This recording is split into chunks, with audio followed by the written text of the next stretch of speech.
안녕하세요. 마이크로소프트 최영락입니다. 마지막 발표 세션에 와주신 모든 여러분들께 감사합니다. 발표를 시작하겠습니다. 오늘의 발표 주제는 AI가 프로그래머, 즉 일종의 동반자가 되어 코딩을 돕는다는 GitHub 코파일럿입니다. 저는 1부에서 이 코파일럿을 보다 잘 이해하기 위한 맥락을 지난 이그나이트에서 강조되었던 주요 AI 내용 및 페어 프로그래밍에 대한 배경을 공유하고자 합니다. 이후 핵심인 2부에서는 개발자 커뮤니티에서 아웃사이더 닉네임으로 잘 알려지신 GitHub 개발자 커뮤니티 프로그램이죠. GitHub 스타 변정훈님을 모시고 코파일럿 소개와 데모를 살펴보고자 합니다.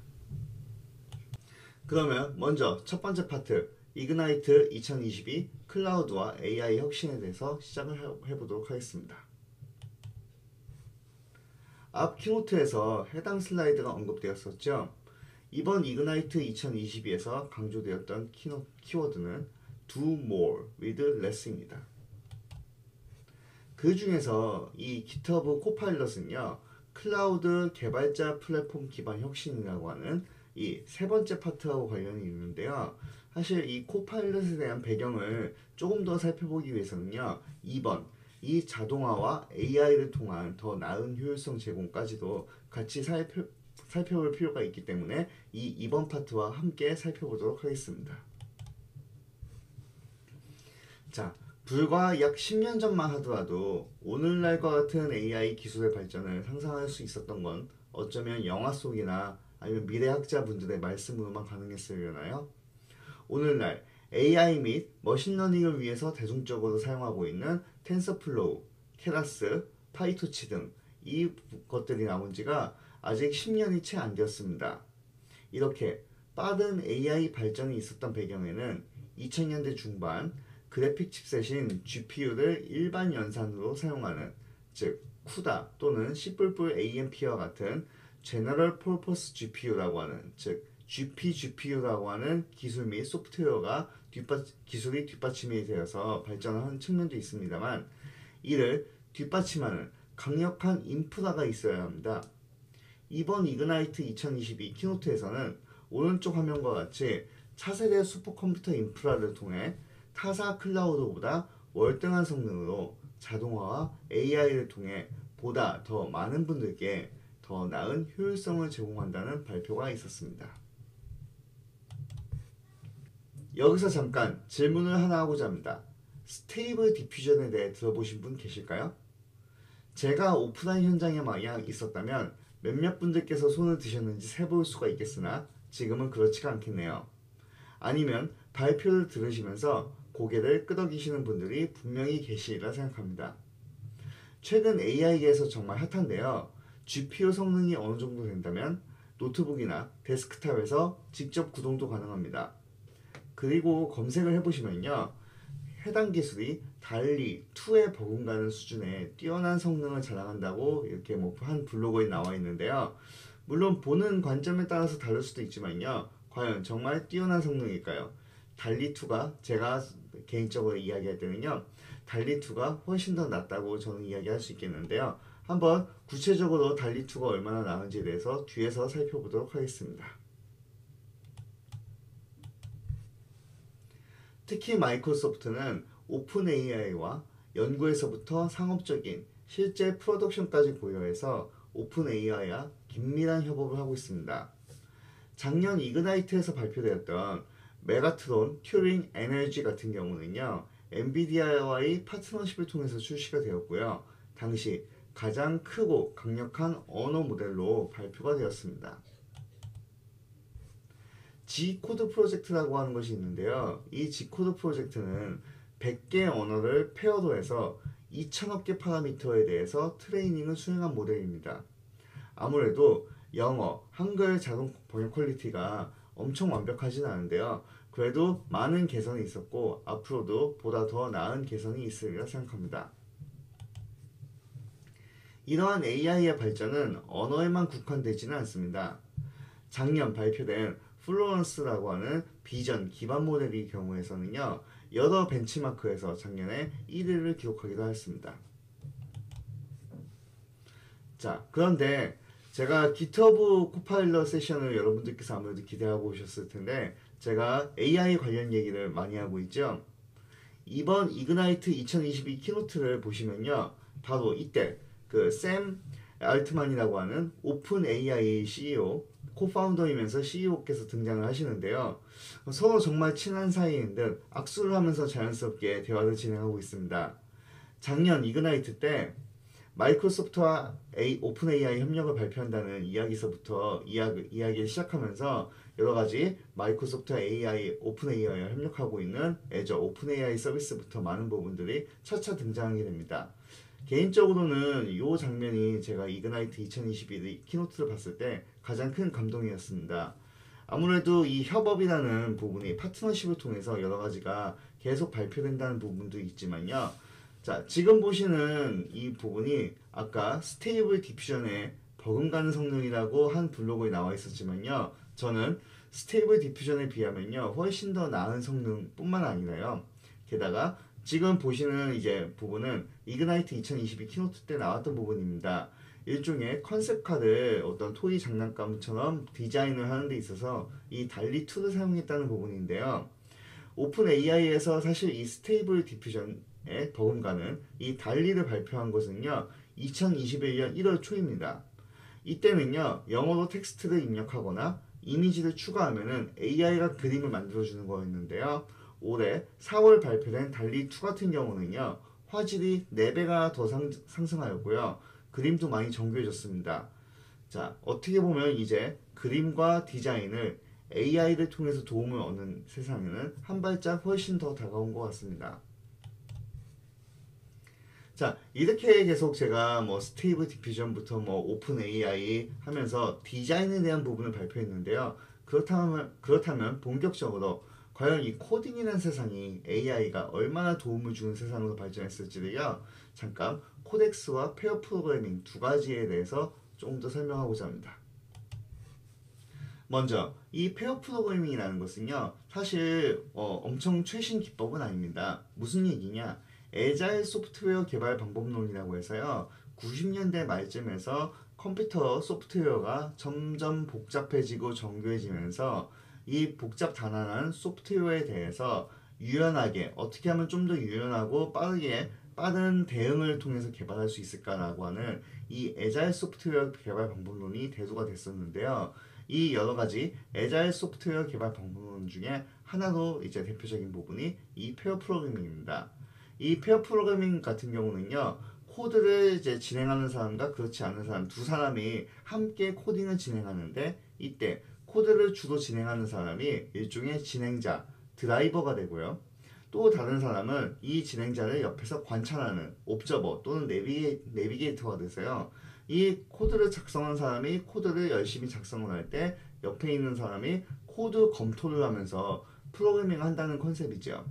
자, 이때 이 두 프로그래머가 수시로 역할을 계속 변경하면서 진정한 페어 프로그래밍을 향해서 달려가는 부분이 아무래도 이 페어 프로그래밍의 가장 큰 취지가 아닐까 싶습니다. 자, 여기 오른쪽 그림과 같이 한 명이 아닌 2명 이상의 짝을 이루어서 프로그래밍을 한다라는 부분이고요. 이 부분이 그래서 복잡 단단한 소프트웨어가 계속 바뀜에 있어서 꼭 이제 애자일 프로그래밍에서 페어 프로그래밍뿐만 아니라 뭐 익스트림 프로그래밍이라든지 아니면 스크럼 방식이라든지 여러 가지 방식이 소프트웨어 개발 방법론에서 많이 대두가 되면서 발전을 했었죠. 그러면서 사실 여기 보시는 여러분들이라면 아마 뭐 비주얼 스튜디오라든가 비주얼 스튜디오 코드 같은 개발 툴에 대해서는 아마 잘 알리실 겁니다. 한 2년 전쯤인가 이제 마이크로소프트에서 이 비주얼 스튜디오 툴이 최신이 계속 업데이트가 되면서요. 제가 이제 인상 깊게 봤던 문구가 AI가 도와주는 개발 툴이라고 해서요. 인텔리센스라는 부분이 있었습니다. 이 인텔리센스는요. 비주얼 스튜디오가 오랜 역사 동안에 엄청 강력한 IDE로 발돋움할 수 있었던 하나의 대표적인 사례에 해당하는데요. 보통 인텔리센스 하면은 우리가 보통 뭐 윈도우 기준으로 컨트롤 스페이스라든가 이렇게 누르게 되면요. 코드를 뭐 몇 줄만 치더라도 자동으로 함수 전체를 완성해 줄 수 있는 요 기능이 해당이 돼요. 그런데 이 인텔리센스가 점점 발전하고 있으면서 이제는 비주얼 스튜디오라든가 이 비주얼 스튜디오 코드에서도요. 이 이제 자동 완성에 대한 부분이 점점 AI가 점점 도와주게 돼요. 근데 뭐 이런 AI가 도와주는 기능뿐만 아니라 여기 하단에 보면은 페어 프로그래밍이라는 부분이 있는데요. 여기 지금 화면을 잘 보시면요. 하나의 화면에 지금 두 명의 사람이 동시에 접속이 되어 있습니다. 즉, 뭐 PJ 메이어하고 아만다 실버라고 하는 이 두 사람이 지금 하나의 화면에 공동으로 접속해 있으면서 자, 네가 지금 이렇게 프로그래밍하고 있는데 이게 맞는 것 같아, 틀린 것 같아. 코멘트도 해주고 하는 식으로 페어 프로그래밍을 도와주는 개발 툴 IDE로서의 성장이 있었죠. 그런데 자, 제가 오늘 이 슬라이드에서 오늘 세션에서 이야기하고 싶은 부분은요. 코덱스라고 하는 부분입니다. 이 코덱스라고 하는 부분은요. 여기 지금 화면에 나와 있듯이 고급 코드 생성을 통한 페어 프로그래밍을 지원한다고 되어 있는데요. 즉 무슨 말이냐? 아까 제가 ID에서 뭐 이제 페어 프로그래밍을 지원하는 부분은요. 여러 사람이 접속을 해서 동시에 코드 리뷰를 보는 즉 여러분들이 일종의 파워포인트라든가 아니면은 구글 독스라든가 공동 작업을 하게 되면은 하나의 화면에서 여러 사람이 조인을 하면서 살펴보면서 리뷰를 할 수 있잖아요. 그런데 이 코덱스 같은 경우는 그런 컨셉이 아닌 일종의 여러분들이 누군가 코딩을 하게 되면은 아니면은 뭔가 하고 싶다라고 해서 입력을 하게 되면 그 부분을 AI가 도와주는 식으로 페어 일종의 프로그래머로서 즉 페어 프로그래밍이라는 것은요. 내가 이제 드라이버 진행자가 됐을 때 한 사람이 검토를 하면서 도와준다는 식인데요. 코덱스 같은 경우는 페어 프로그래머 즉 동일한 프로그래머가 한 명이 더 있으면서 이제 여러분의 코딩이 원하는 부분에 있어서 이러한 부분이 있을 때 프로그래머를 도와주는 식으로 이제 하게 된다는 겁니다. 그래서 이 GitHub 코파일럿이 이 오픈 AI에서 발표된 이 코덱스를 기반으로 구현되어 있습니다. 그래서 아까 설명했던 마이크로소프트와 오픈 AI와 지속적으로 협력을 통해서 점점 강력한 AI 모델들이 나오고 있는데요. 코덱스는 그에 상응하는 즉 GPT에서 휴먼 라이크 언어로 표현하는 이 GPT에서 발전한 부분이 이 코덱스라고 볼 수가 있는데요. 이 코덱스라고 하는 이 오픈 AI의 모델을 가지고 GitHub 코파일럿이 출시가 작년에 되었습니다. 이 GitHub 코파일럿 같은 경우는 여기 지금 화면에 보시는 것처럼 코파일럿 서비스가 가운데 있고요. 이 가운데 서비스에서 여러분의 IDE 즉 비주얼 스튜디오 코드가 됐건 비주얼 스튜디오가 됐건 아니면 이제는 다른 IDE도 지원하고 있죠. 다른 IDE가 됐건지요. 이제 여러분들이 입력하는 코드에 대해서 에디터에서 콘텍스트를 코파일럿을 가져다 주게 되면요. 이 가져다 준 콘텍스트에 대해서 오픈 AI 코덱스 모델과 상호작용을 하면서 서제스천, 제안을 가져다 주게 되고요. 또한 또 여러분의 입력에 대해서 여러 가지 뭐 제안에 대해서 여러분들 선택할 수가 있어요. 그 선택한 제안에 대해서 또 GitHub 코파일럿이 다시 입력을 받아서 향후에 또 제안에 활용할 수 있는 식으로 이 코파일럿이 알고리즘이 뒤에서는 이 코덱스를 기반으로 코덱스라고 하는 오픈 AI 모델로 기반으로 구동이 되고 있습니다. 자, 이렇게 최신 강력한 언어 모델인 GPT라든지 아니면 이미지 모델인 달리라든지 이 여러 가지를 기반으로 또한 마이크로소프트의 강력한 여러 가지 AI에 병역된 모델을 기반으로 이제 오픈 AI에서 출시한 코덱스라고 하는 모델을 기반으로 이 코파일럿, GitHub 코파일럿이 나왔다는 부분을 참고하시면 좋을 것 같고요. 자, 여기까지 해서 저는 최신의 어떤 AI 병역과 함께 이 GitHub 코파일럿이 기반으로 하고 있는 이 코덱스 모델을 소개를 했습니다. 자, 지금부터는 그러면 파트 2에서는요, 본격적으로 GitHub 코파일럿의 소개와 데모에 대해서 GitHub 스타이신 아웃사이더 변정우님을 통해서 만나도록 하겠습니다. 네, 안녕하세요. 네, 저는 이어서 이제 GitHub 코파일럿에 대해서 설명을 좀 드리고 이제 보여드리려고 하려고 나왔고요. GitHub 코파일럿 사이트에 가면 AI 페어 프로그래머라고 되어 있어요.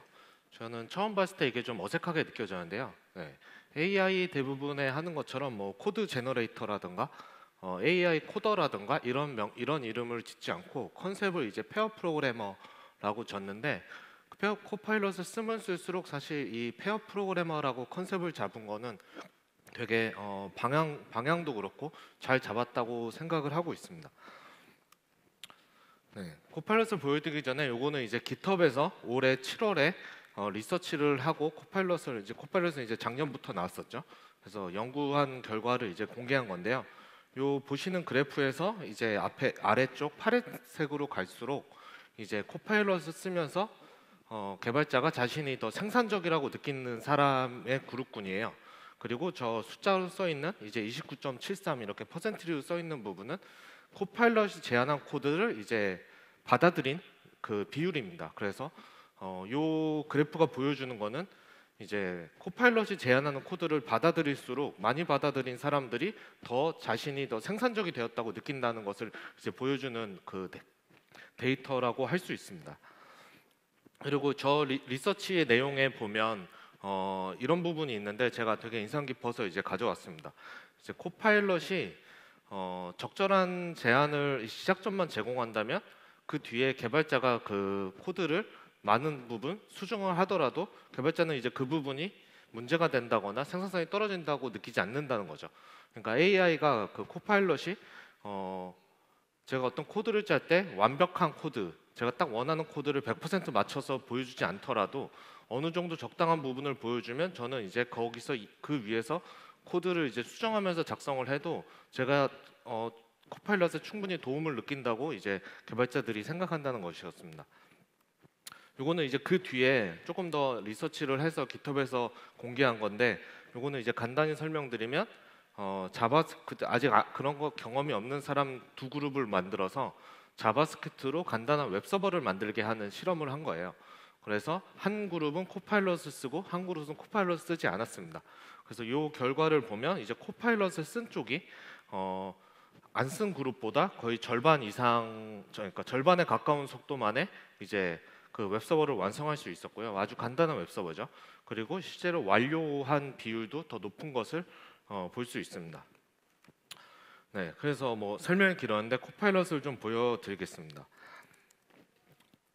코파일럿은 이제 VS 코드, 이제 깃허브하고 마이크로소프트에서 VS 코드를 만들기 때문에 VS 코드가 대표적이지만 꼭 부디 VS 코드에서만 쓸 수 있는 건 아니에요.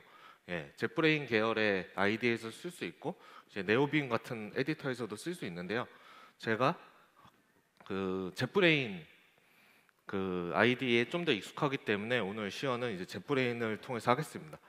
기본적으로 많은 AI 프로그램들이 그렇듯이 이제 뭐 프롬프트 엔지니어링이라고 하죠. 제가 원하는 걸 명령을 내리면 이제 그 결과를 내려주는데요. 주석을 통해서 그런 명령어를 내릴 수가 있어요. 예를 들어 뭐 피보나치 함수가 필요하다. 그러면 피보나치 넘버 잠시만요. 네, 피보나치 넘버 하고 엔터를 누르면 이런 식으로 완성이 돼요. 저는 이제 엔터만 누르고 저렇게 지금 여기 스크린이라 색깔이 조금 이렇게 구분이 안 되실 수도 있는데 이제 회색으로 나온 부분이 이제 코파일럿이 완성해서 저한테 제안을 해준 부분이고요. 저는 이제 탭만 누르면 그 부분을 이제 받아들인 게 되고 이제 그 다음 부분을 또 제안을 해주고 있습니다. 그래서 다시 또 탭을 누르면 이 코드가 이제 저희가 이제 쉽게 볼 수 있는 간단한 피보나치 함수를 이제 코파일럿이 저한테 제안을 해준 거죠. 네, 이런 식으로 이제 작성을 할 수 있고요.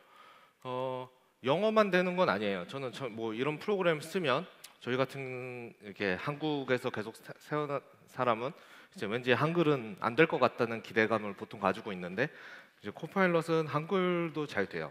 이 부분이 꽤 놀라운 부분이었는데요. 예를 들어 피보나치 함수 이런 식으로 하면 네, 아까랑 비슷하게 이제 FIB라는 함수를 이제 제안을 해주고 또 비슷하게 완성을 해줍니다.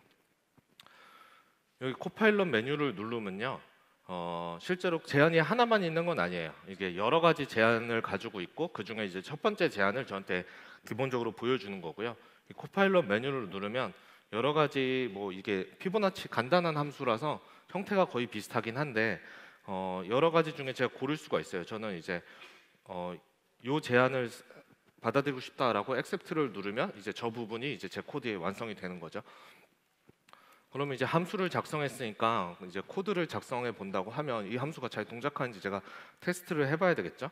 그래서 콘솔 로그를 찍으면 자동으로 이제 위에 있는 함수를 제가 마치 디버깅 할 거라는 걸 알았다는 것처럼 이제 10이라는 숫자를 넣어서 제안을 해주고 있죠. 네, 그리고 한 번 더 콘솔 로그를 찍으면 이번에는 20을 제한을 해주고 있어요. 네.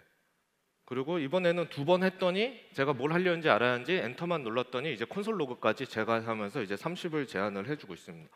이런 식으로 이제 코드를 이 부분 되게 간단한 예제긴 한데 코드를 작성하면 마치 제가 뭘 하려고 하는지를 좀 기가 막히게 알아맞혀주는 부분이 있어요. 여기서는 제가 되게 발표고 예제라서 아주 간단한 예제로 보여드리니까 드리다 보니 좀 너무 심플하긴 한데 실제로 업무용 코드, 꽤 복잡한 코드를 짤 때도 그런 포인트들이 코파일럿 쓰면 꽤 많이 있고 저도 그렇게 느끼고 제 주위 사람들도 코파일럿 쓰면 대부분 그렇게 많이 느끼는 것 같아요. 어떻게 내가 이거를 짜려는 걸 알았지? 같은 부분을 이제 모든 순간에 그렇진 않지만 꽤 정확히 맞출 때가 있어요. 네. 그래서 요 함수는 이제 뭐 그래도 혹시 실행을 해보면 네, 이런 식으로 이제 피보나치 함수가 잘 출력되는 것을 볼 수가 있습니다. 네, 이렇게 이제 간단한 피보나치 함수를 이제 주석을 통해서 이제 완성을 해봤는데요.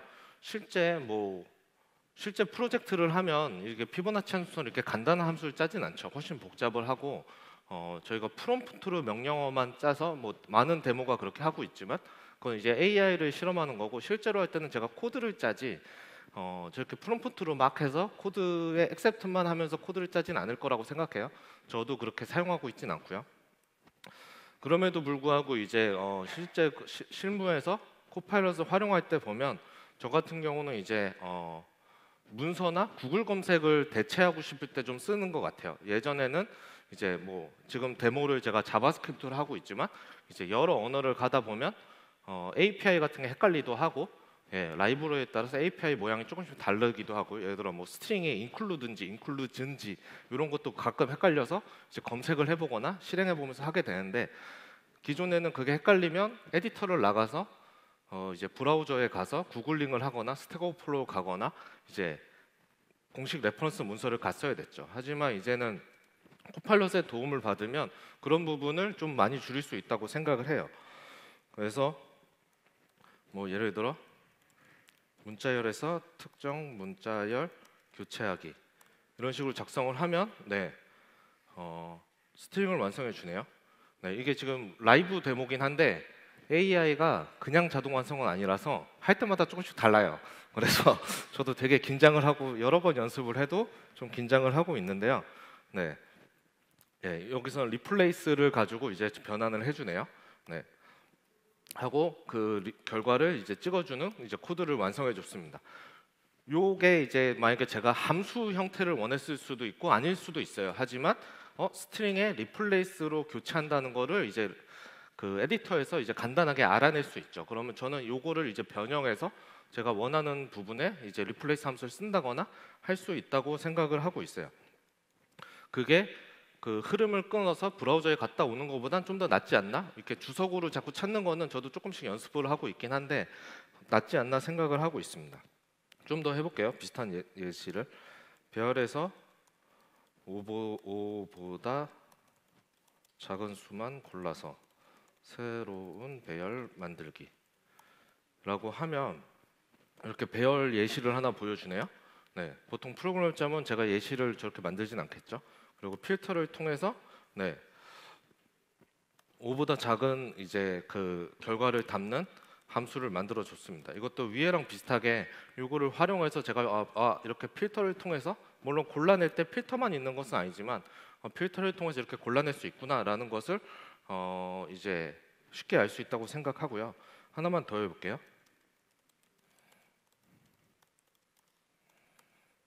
이렇게 하면 이번에도 헬로 월드를 하고 이런 식으로 완성되죠. 근데 만약에 제가 이렇게 안 하고 함수를 쓰고 싶어요. 예를 들어 그러면 함수를 쓰면 되죠. 예를 들어 뭐라고 해야 될까요? include string 하면 어떻게 될까요? 완성을 안 해주네. 어레이를 받고 이런 식으로 완성을 해주네요. 제가 이제 변수명을 적어주니까 좀 더 이제 컨텍스트가 좀 좁아졌겠죠. 그거에 따라서 이제 코파일럿이 너 이런 함수가 필요했던 거 아니야? 라고 이제 완성해 주는 것을 볼 수 있고요. 이런 식으로 이제 API 같은 부분뿐만 아니라 이제 저도 검색을 많이 쓰는 게 이제 정규 표현식 같은 걸 쓸 때 정규 많이 쓰죠. 정규 표현식은 이제 아주 강력하지만 또 복잡한 거 쓸 때면 좀 헷갈리는 부분이고 되게 좀 패턴화돼 있죠. 예를 들어 를 검증하는 식을 내가 필요하다고 하면 네, 이런 식으로 이제 완성이 되죠. 이제 상당히 복잡한 정규 표현식이 완성이 됐는데 대충 느낌으로 봤을 때 돌아갈 것 같은 기분이 좀 들죠. 네. 물론 요거를 이제 실제 이거를 쓰진 못하고 이제 좀 테스트를 해봐야 됐죠. 제가 원하는 거랑 원하는 패턴이 맞는지. 하지만 어차피 그거는 스택 오버플로우에 가져와서 정규 표시를 가져왔을 때도 저는 똑같다고 생각을 하고 있습니다. 검증은 해야 되죠. 그러면 하나 더 해볼게요.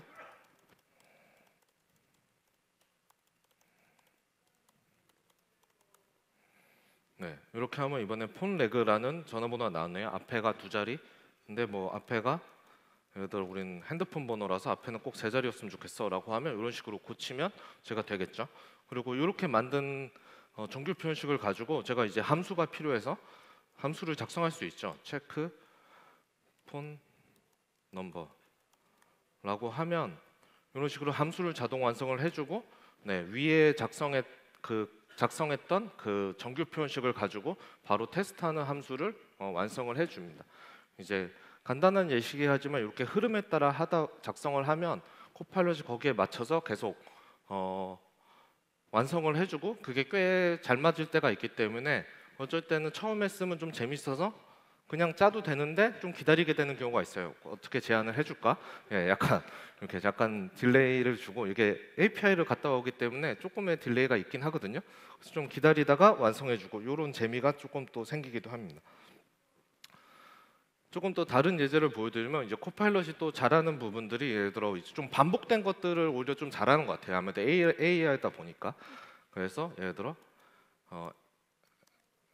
에러 코드를 작성을 한다고 해볼게요. 그러면 에러 뭐 400 이런 식으로 뭐 오류 응답을 주기 위해서 어떤 그 변수 셋을 쭉 만들 수 있죠. 객체를 배드 리퀘스트 400이라고 하니까 배드 리퀘스트까지 자동으로 완성을 해주네요.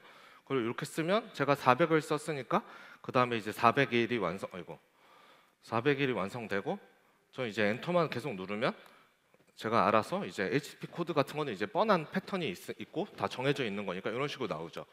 이런 부분도 이제 제가 일일이 작성하려면 되게 귀찮은데 손이 많이 가는 작업들인데 코파일럿을 이용하면 되게 쉽게 할 수 있어요. 그리고 컨텍스트 이해를 꽤 잘해서 제가 이거를 배드 리퀘스트로 안 쓰고 한글로 쓰는 거죠. 라고 쓰면 그 다음부터는 이제 여기 한 줄을 떼서 더 그런 것 같은.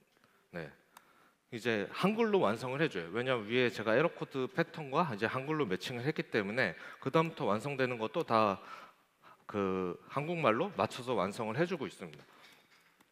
이런 부분에서 꽤 뛰어나게 해주고요. 뭐 예를 들어 국제화를 한다고 해볼게요. 국제화를 하면 뭐 버튼이나 UI에 있던 요소를 플레이스홀더를 놓고 사용자 언어에 따라서 이제 그 나라의 말로 보여줄 수 있는 어떤 그 i18엔 언어 셋을 만들어야죠. 그걸 만들 수밖에 없는데 예를 들어 뭐 저희 이제 한국 사람이니까 KO로 해볼게요.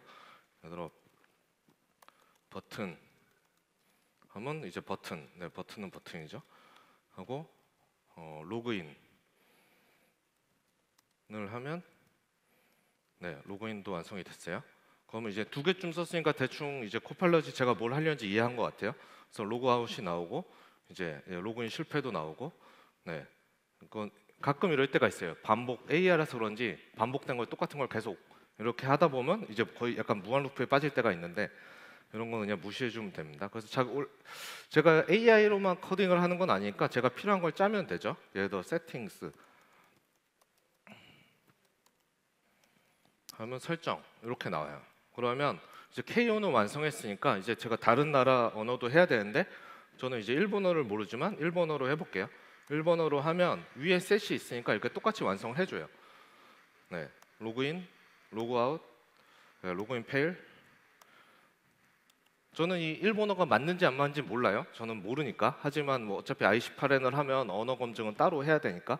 근데 이 부분은 쉽게 만들 수가 있죠. 예를 들어 러시아어로 해볼게요. 러시아어로 해도 버튼, 로그인, 위에 패턴이 딱 정해져 있으니까 그 패턴을 똑같이 해서 언어를 맞춰주는 부분이죠. 이런 부분은 사실 사람이 하는 것보다 AI가 정말 되게 잘하는 부분이라고 생각을 합니다. 네, 장표로 다시 돌아가 볼게요. 예, 코파일럿이 이제 어떻게 동작하는지 어느 정도 보여드렸고요. 요거는 이제 좀 또 다른 얘기로 넘어가서 이제 GitHub Next라고 이제 githubnext.com이라는 사이트가 있어요. GitHub에서 소프트웨어 개발의 이제 미래를 약간 실험하는 그런 조직이라고 생각하면 돼요. 약간 CTO 산하 조직 같은 건데 코파일럿도 여기 GitHub Next의 이제 프로젝트 중에 하나라고 생각하셔도 되고 여기서 만드는 것들이 다 제품이 되는 건 아니고요.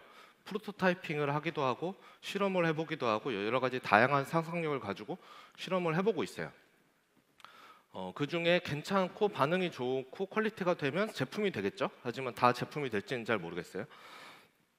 거기서 이제 있는 것 중에 GitHub Copilot Labs가 있어요. 아까 아침에 키노트에도 살짝 뒤에 화면으로 나오던데 GitHub Labs가 있고 요거는 다른 에디터에서는 안 되고 VS 코드의 익스텐션으로만 돼요. 요것도 이제 살짝 보여드릴게요. 이거 뭐 대단한 건 아니고요. 네. GitHub Copilot을 보면 익스텐션에 코파일럿이 있고 코파일럿 랩스라는 게 있어요. 네, 랩스를 설치하시면 되고 코파일럿에 사용할 수 있는 권한이 있으시면 랩스도 그냥 사용을 하실 수 있어요. 그래서 요건 약간 그냥 실험 정도로만 보시면 되고요. 예를 들어 여기 간단한 파이썬 코드가 있어요.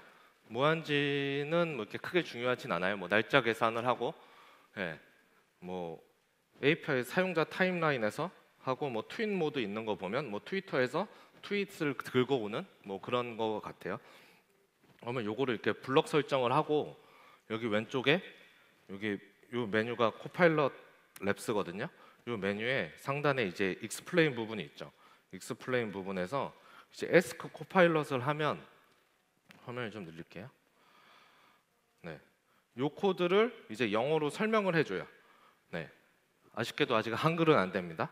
그래서 이런 객체를 만들고 5일 현재 시간에서 5일에 5일을 빼고 그다음에 커서를 가지고 이터레이트 트윗을 돌면서 이렇게 하고 그다음에 트윗을 찍고 뭐 이렇게 한다. 이렇게 한국말로 이제 풀어 쓰는 거죠.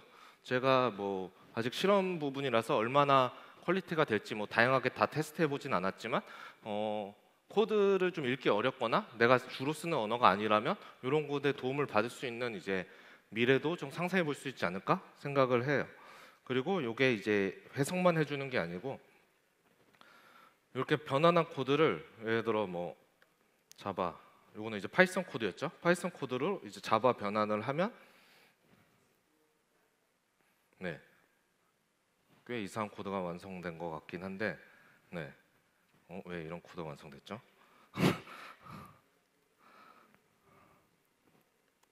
고로 해볼게요.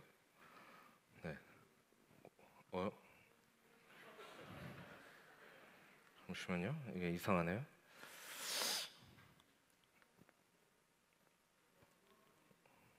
이 부분에서 이상하게 한 적은 없었는데 여기 자바스크립트 변화를 하면 이 코드가 제대로 도는지는 실제로 테스트를 해봐야 되겠죠. 하지만 대충 봤을 때 날짜 자바스크립트 문법에 맞춰서 날짜 5일 빼고 파라미터 가져와서 이제 이터레이터 도는 거 보면 비슷하게 되는 것 같아요. 그리고 다시 아까 안 됐던 걸 다시 해볼게요. 자바. 이번에는 좀 비슷하게 나온 것 같네요. 이런 식으로 이제 언어를 특정 언어에서 다른 언어로 이제 변환해주는 기능도 여기서 이제 실험적으로 하고 있어요. 이게 아마 실험 프로젝트 때문에 해보면 이제 이런 피드백을 줄 수 있게 되어 있고요. 이렇게 하면 이제 제가 어떤 특정 함수나 특정 기능을 그럴 때 있죠. 저는 뭐 자바스크립트나 자바로 짜야 되는데 뭐 특정 기능이 파이썬으로만 있을 때 그럴 때 이제 변환해 오고 이제 그런 작업을 해야 되는데 그 시작점으로 이런 기능을 이용하면 꽤 편하게 할 수 있지 않을까 생각을 합니다.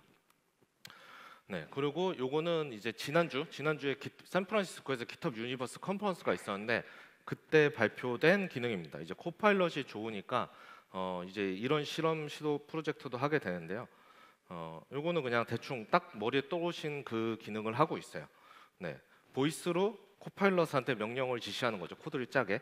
요거는 제가 웨인 리스트는 했는데 아직 받질 못해서 아쉽게도 데모를 여기서 보여드리지 못하고 사이트만 보여드리게 되는데 이렇게 헤이 깃헙 토글 코드 모드 이렇게 한 다음에 이제 임포트 판다스, 임포트 그래프 플로팅 라이브러리 이렇게 하면 오른쪽에 코드를 이제 완성을 하는 거죠.